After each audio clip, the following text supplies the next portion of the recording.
Container terminal పునరుద్ధరణ కోసం దేనికైనా సిద్దమని ఎమ్మెల్యే సోమిరెడ్డి చంద్రమోహన్ రెడ్డి అన్నారు. రైతులు, ప్రజలతో పాటు ఉద్యోగాలు కోల్పోయిన 10,000 మంది ప్రయోజనాల కోసం అవసరమైతే అదాని కాళ్లు పట్టుకుంటాం, లేదంటే పోరాటానికి వెనకాడమన్నారు.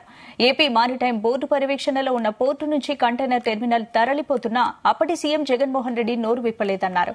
కంటైనర్ టెర్మినల్లో తనను తిట్టిన కాకాని గోవర్ధన్ రెడ్డికి కళ్లు కనిపించకపోతే కంటి డాక్టర్కి చూపించి చుక్కల మందు వేయిస్తామని విమర్శించారు సోమిరెడ్డి.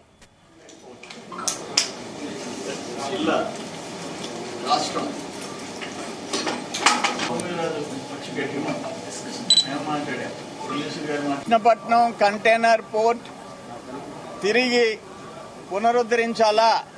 జనవరి 31, 2024 జనవరి 31 తేదీ మూతేశారు.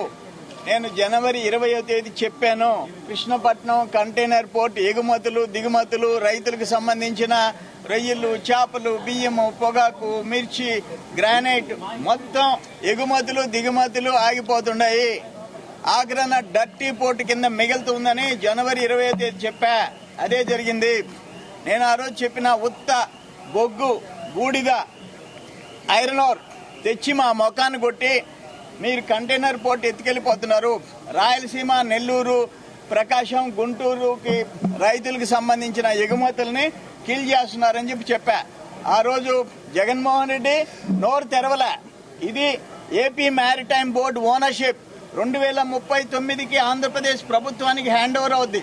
అటువంటిది ఆ రోజు 2019కి తెలుగుదేశం టైంలో సివి రావు గారు పెత్తనం ఇది ఓనర్షిప్ ఉన్నప్పుడు 1 సంవత్సరానికి 9,50,000 నుంచి 10 లక్షల కంటైనర్లు ఎగుమతులు, దిగుమతులు జరిగినాయి. దాదాపు 12,000 మంది దీని మీద బతికారు. డైరెక్ట్ గా 2,000 మంది, ఇండైరెక్ట్ గా 10,000 మంది ఉద్యోగాలు ఉన్నాయి. ఈరోజు అన్ని పోయినాయి. రాష్ట్ర ప్రభుత్వానికి 900 నుంచి 1,000 కోట్ల ఆదాయం వచ్చింది. ఈ రోజు పోయింది. ఓన్లీ డర్టీ కార్గోగా మిగిలిపోయింది. దుమ్ము, ధూళి మా మొఖాన. మా పొలాలు, మా గ్రామాలు, మా జీవితాలు మీకు తాకట్టు పెట్టాం. సివి రావు గారు 10 లక్షల కంటైనర్లు తీసుకుపోతే ఆఖరికి వైజాగ్, బాంబే, చెన్నై ఎయిర్పోర్టుతో పోటీ పడితే అటువంటిది ఈరోజు జీరో చేసేస్తే మేమేమనుకున్నాము, సివి రావు గారు 10 లక్షలు అంటే అదాని గారు 20 లక్షలకు తీసుకుపోతారనుకున్నాం. కృష్ణపట్నం కంటైనర్ పోర్ట్ తిరిగి పునరుద్ధరించాలా? జనవరి 31, 2024